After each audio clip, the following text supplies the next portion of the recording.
referred to passion and ignorance. So the potential of passion and ignorance is there in the material mode of goodness. And that what? Yes.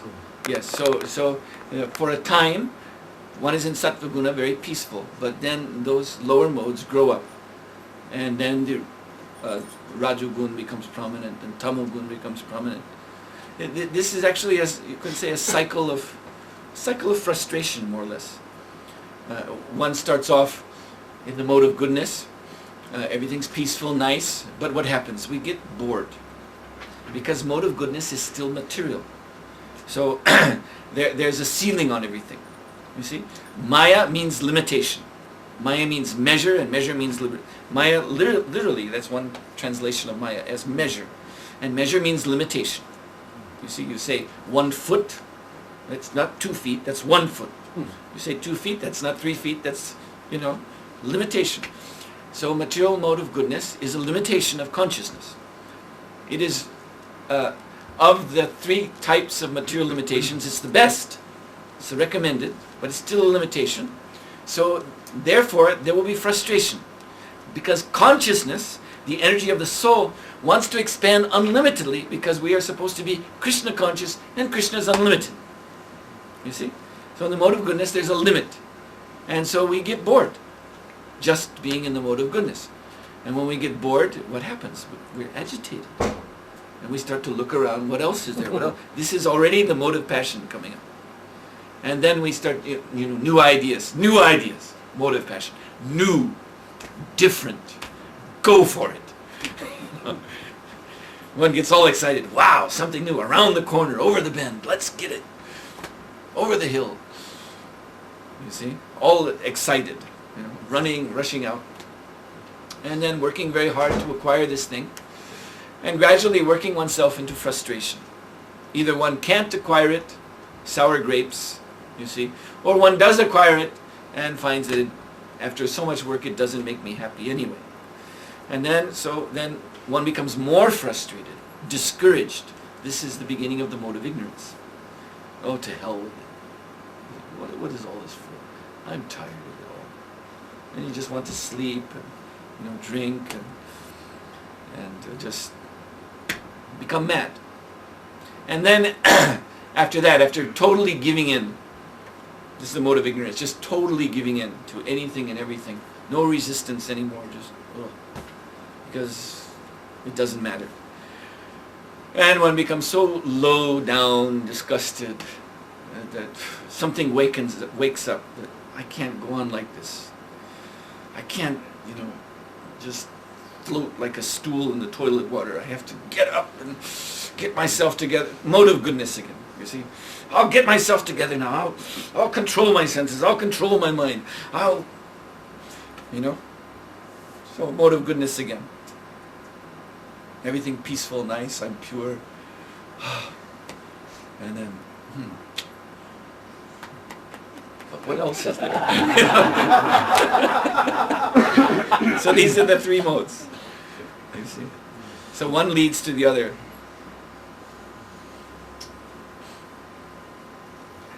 Because the root is one. These are 3 gunas, 3 qualities of one mula prakriti. You see? And so they're turning, the force that turns them is time itself, material time. So mode of goodness, this is an interesting point. Mode of goodness, which is the basic quality of the mind, you see. That's the starting point of the mind. The mind can become corrupted, yes, certainly. Because as I said, the intelligence, which is very close to the mind, is of the quality of passion. The senses are also of the quality of passion. And then there's the sense objects, which are the quality of tamoguna, ignorance. So even one's in the mode of goodness, one is in touch with the other modes, just in working with this world, just working with this body. We're already in touch with the other modes. So therefore what we have to do is cultivate our spiritual consciousness. That's the only way out of this. Anything else? Yes? Yes? Alright. The spirit soul has mind too, doesn't it? The spirit soul, our real self, has mind. And then there's this other mind which is in the subtle bodies. That's another one.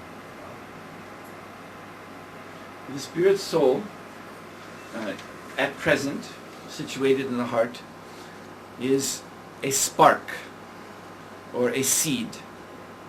So from a spark, you get a fire. From a seed, you get a tree. The potential is there. So the potential for spiritual mind, spiritual intelligence, spiritual senses, spiritual body, spiritual identity are all there in the Jiva Atma. But Jiva Atma refers to the soul. This term Jiva Atma refers to the soul in conditioned state. It is called Jiva Atma or Jiva Bhuta. Jiva Bhuta. So it is like a spark. The potential is there. The Brahma Bhuta means the soul in the liberated position. So in Brahma Bhuta, then the spiritual mind, spiritual senses, spiritual intelligence, spiritual form, spiritual activities, they are manifested. This is called the Swarup of the soul. But for that Swarup to be manifest, we have to be in the transcendental situation. We cannot be speculating about our spiritual mind as long as we are under the modes of nature. Then what we should do is work on purifying our consciousness. So the material mind, this is the condition, as I said, of material attraction. It means our consciousness is polluted. So this is, the sahajas, the prakriti sahajas, the cheap pseudo-Vaishnavas. They're the ones who do like this. They contemplate simultaneously. Here I have a material mind, material senses engaged in material sense gratification. You see, because they don't take effort to control their senses. And at the same time they're thinking, I'm a gopi, I'm a this, I'm a that in the spiritual world. And simultaneously, here I am, smoking a cigarette and eating fish, smoking bidi and eating some fish. They put tulsi leaves on their fish. And at the same time I'm imagining I'm dancing with Krishna in Rasa Leela. Now this is absurd. This is nonsensical. The spiritual identity manifests when the soul is from out of the shadow of the three modes of material nature. So as long as there's material mind, as long as we're conditioned by the material mind, then we can only say that there is a potential for a spiritual mind. Potential is there. Just like the potential of an entire oak tree or banyan tree is within one seed. Yes, you had a question. This gentleman and then in the back. Yeah, I was going to ask the spirit soul in its pure form is all cognizant. Oh, yeah, you're asking. Okay. So, I was looking at him and there was this gentleman. Okay, all right. All right, let me point this out. You're first, you're second with the glasses, and you're third against the wall. Okay? Yes. Right. Originally the spirit soul is supposed to be pure, all cognizant. How is that hence is the material desire to run it over? If it's all knowing, it should know what is discriminate, what is not good, what is not what is good for it. But how is that once you roll it over, the desire manifests and has become in this material world? Well, what you have to understand is that spirit soul is not Krishna. Spirit soul is not God. Spirit soul may be spiritual, but the Vedas say, Balagrashata Bhagasha Bhagasha Shatata, this verse in the Upanishads, that it is very, very small, 1/10,000th the tip of a hair in size. So because it is very, very small, therefore the spirit soul is dependent. Position is of dependence. Must depend on Krishna. So now the spirit soul, as such, being very tiny, has one potency, tatasta shakti, potency of choice. So we can choose, we're always dependent on Krishna, but we can choose to be dependent on Krishna directly or indirectly. So directly means directly taking shelter of his lotus feet. Indirectly means taking shelter of his material energy. In either case, we're dependent. But In the former case, we are admitting, I am your eternal servant, my dear Lord. I am, like Lord Chaitanya is praying in Shiksashtakam, Stiti Dudi Sajasham Vichintaya, please fix me as a tiny atom of dust at your lotus feet. This is the prayer of the jiva who's taking direct shelter of Krishna. And indirectly we're thinking, I want to be Krishna. I want to enjoy. I want to be independent. So you see, these qualities, to be the enjoyer, to be independent, they're also there because we are part and parcel of Krishna, who's the supreme enjoyer and supreme independent. So we have those qualities too. But we must engage them in Krishna's service in order not to fall down as a result of these qualities. And when we take the wrong choice, then yes, we fall down, come under the control of the material nature. And so if the question is, why is it like that? It's like that because in love there must be free will. We exist to love Krishna. But there's no question of love if you have a gun to your head that says, love me or I'll pull the trigger. Love cannot be autocratic. It cannot be force, you see. It must be free. And so therefore there's a choice. Now, that we have to take to Krishna's plan. Krishna's reason for not creating, but this is just the way things are eternally, but this is his will. Krishna's will that there is free will for all of us is so that we can love him. This is his design. And just because we find a way to deviate from that, it's not Krishna's fault, you see. Just like a parent, a kind parent, gives all facility to the child to live a nice life, to grow up healthy, strong, get a good education. The father and mother provide all of that. But if the child finds a way, to do mischief, to misuse these good gifts of the parents, which are given with all good intentions, to misuse them for some nefarious motive, then that's the child's fault. That's the fault of the son or daughter. So we have deviated, and in order to get out of this situation, we have to admit that. We have to face that fact, that it is due to our misuse of free will. If we go on speculating, no, but Krishna shouldn't have created this free will in the first place. It's his fault.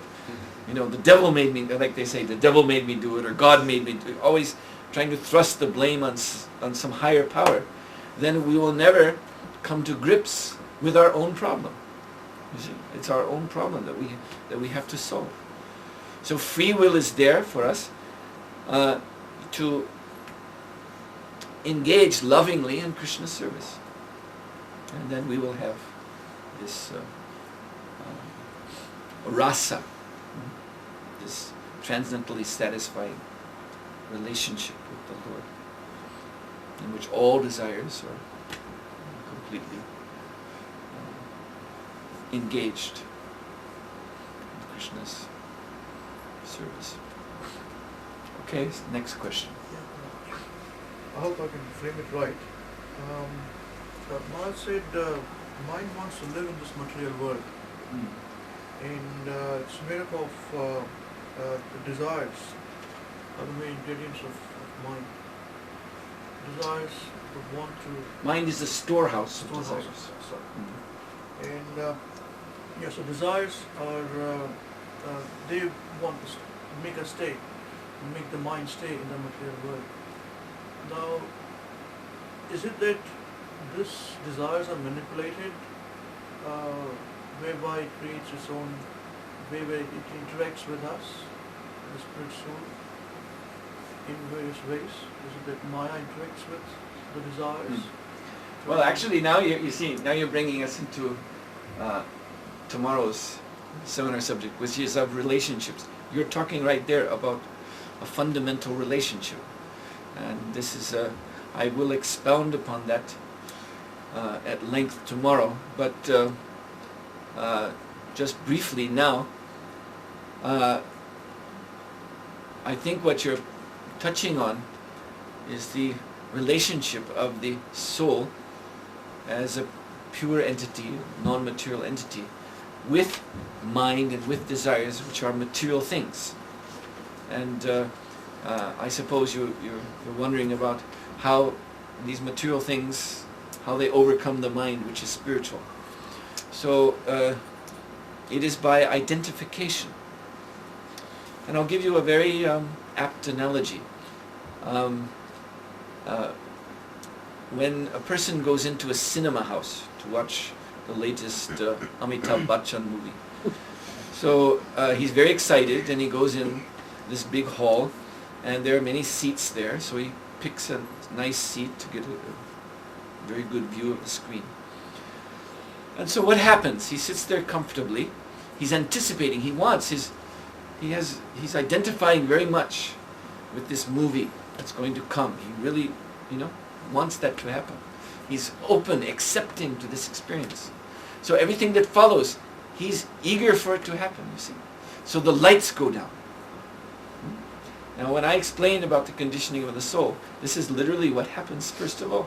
The soul enters into the first stage of conditioning of the soul when it comes out of this turiya state into the modes of nature, is first it goes into the mode of ignorance, which is a total shutdown of all awareness, just like in the cinema house. The lights go down completely. And then the mode of passion. You hear the projectors start whirring and the light starts flickering. Mode of passion, something's happening. Wow, great. You see? And then there's Amitabh, my hero. And full identification. You see? Fully identifying with him. So when he's dancing with Aishwarya Rai, you're so happy. Great. And then when he's fighting with some bad guy, Salman Khan or something, they're fighting, then you're on the edge of your seat and Amitabh gets hit. Oh! You see? So the English word for this is vicarious. It's by identification we accept the sukh and the dukh, which actually has nothing to do with us. It's up there on the screen. It's up there on the screen. It has nothing to do with us. But by identification, we're accepting it. We're welcoming it into our field of consciousness. And the reality is, we're just sitting in a seat in the dark hall, doing nothing. That's why in Gita Krishna says the soul is the non-doer. It's a literal fact. The soul is just sitting in the seat of the heart. And the material nature is showing this big Bollywood production all around us in 3D, cinemascope and Dolby sound. And by identification, we're welcoming it. And we want it to go on and on and on. And we're experiencing happiness and experiencing distress by identification, not by being directly involved. You see? Like this Amitabh. So it's very interesting. Amitabh Bachchan, he's a star. You call them stars. So in the Vedic presentation of this universe, the demigods are the stars. They're actually, the stars in the heaven are actually the lokas of the demigods. They are the stars, and they manipulate the material energy to manifest this body that we have. The demigods actually reside in our bodies as well as up there. And they make the activities of this body possible. They're managing the different movements of this body. So just like Amitabh, he's a star. But he's actually somewhere else. He's in Mumbai somewhere, but now his representation, which we can take to be this body, is on the cinema screen, and we're completely enthralled and identifying it. So this body is a kind of reproduction of, actually it's a reproduction originally of the Visvarup of the Lord himself, the universal form. I'm all going to be getting into this later on. I'm jumping ahead now into this wonderful philosophy of macrocosm, microcosm.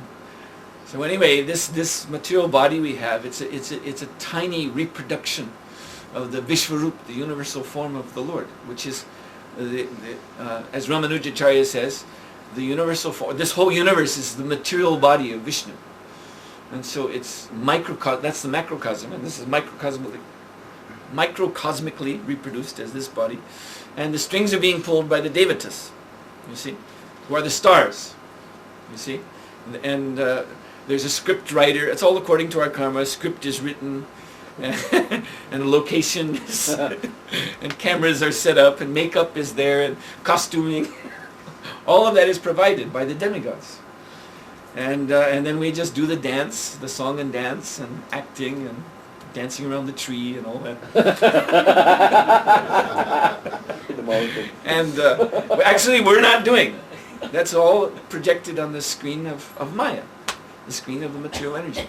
And the soul is just sitting and watching in darkness, in primeval fundamental ignorance. And that ignorance is necessary to enjoy this show. And that's why, if, for some reason, in the middle of the movie, the lights come on, for some reason, everyone complains. Turn off the light! They want this ignorance.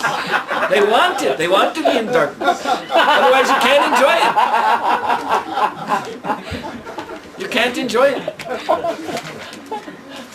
So you see, the soul is willingly giving himself over. And that's how we become overwhelmed by happiness and distress and all these things. Because we open our, the gates. Yes, this is what I want. So this is why I say, rather than picking through all the many, many specific desires, we should go back to this is the fundamental desire. I want to be in Maya. I want to be in ignorance. And that's where Krishna consciousness, that's where we start the work on that fundamental desire. And if we can rectify that, then all these other, specific, so many desires that bring us through 8,400,000 species, they will also be rectified. So first, this gentleman, then Madhiji. Okay? Your question. Objective, the remedy that's been advised is liberation from sukha, from dukkha, from distress and happiness, everything. So it would be like sitting in that theater and watching this movie without sort of attaching yourself to anything that happened on the screen. Wouldn't that be sort of completely boring? Yeah, well, that stage of that type of liberation is called in Srimad Bhagavatam Vimukta Manina. That one is thinking one is liberated. One is actually in the conditioned situation. This is like the jnanis, by thought alone they think that they're liberated. They everything is still going on, still the karmic affairs, but they think, this is all Maya, this is just a show. And you're right, it's boring after a while, because the show is going on, there's nothing else to do except think, this is Maya. And so after a while, one starts, it's Maya, but it's kind of interesting Maya. And so like Prabhupada says, the impersonalists, they say everything is illusion, but at the same time they're very expert in enjoying the illusion. So this is not Krishna. In Krishna consciousness, we don't want to stay in that Bollywood cinema house. We want to go to the real Leela. That is karma, that's not Leela. That's karma disguised as Leela. We want to go to Krishna Leela. And for this, like the Srimad, the Brahma Samhita, very nice verse, Ananda Chinmaya Rasa Matayamanaksu, to enter into this Ananda Chinmaya Rasa, this transcendental rasa of Krishna. Manaksu, the mind must be pure. Su, means very good. Manak means mind. So Manaksu, the mind must be completely purified, completely spiritualized. Then we can enter into the rasa of Krishna. And in that situation, then the soul is active. The soul is directly empowered, given a siddha-deha, spiritual body, spiritual mind, spiritual senses. Then the soul is not just sitting and watching, but the soul is directly engaged in the Leela. As Srila Prabhupada says, the goal is to contribute to the Lord's enjoyment. This is the whole purpose of devotional service.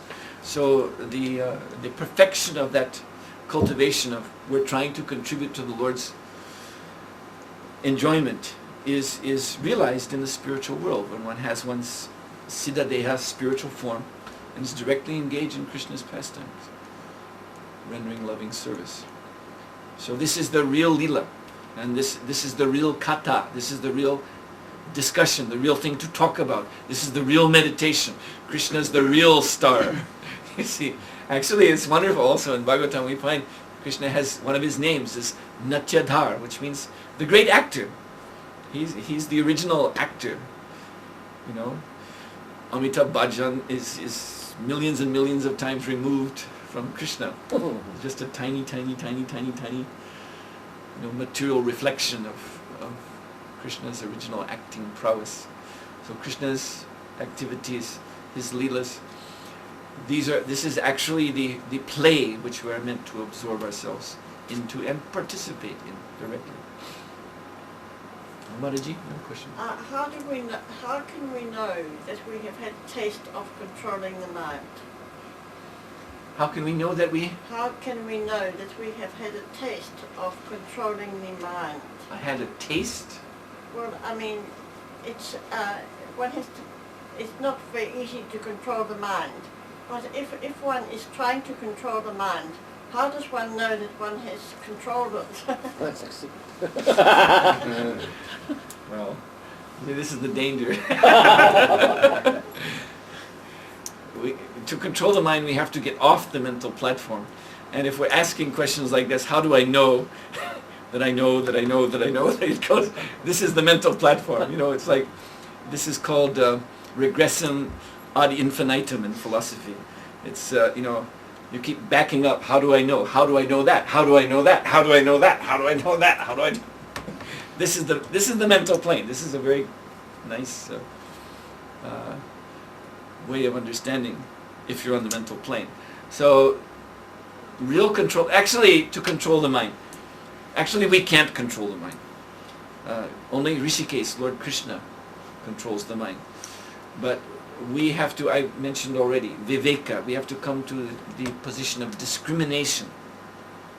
That means being in our spiritual situation. And in this way, being not moved, being detached from this swirling material energy. We're looking upon it with detachment. And,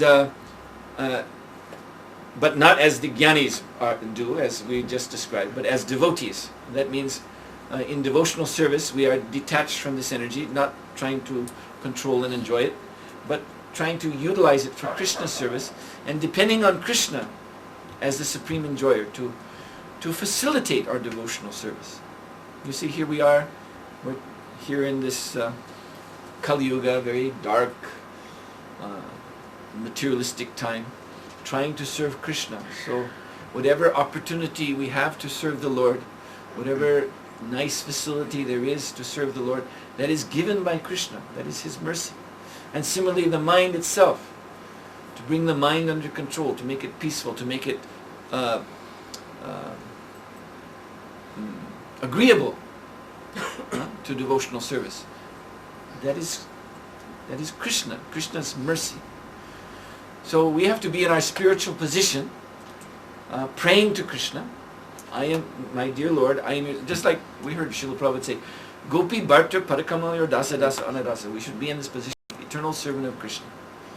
And that we achieve by chanting Hare Krishna. So we chant Hare Krishna nicely, following the regulative principles. In this way we can establish ourselves in our spiritual identity more strongly. And in that identity we pray to Krishna. Please, my dear Lord, all I want to do is serve you. So I have this mind, I have these senses. This is material energy, this is all, I've tried to control it before, it just overwhelmed me. So please, my dear Lord, please help me to serve you by taking command of my mind and senses. And so the actual control will be done by Krishna. But we must have the desire. And yes, and we must be, as I told you, plugging our soul into the spiritual potency by the chanting. And this gives our spiritual identity more and more strength. See, we have to become spiritually strong. The reason that the mind is such a problem for us is that we're so spiritually weak.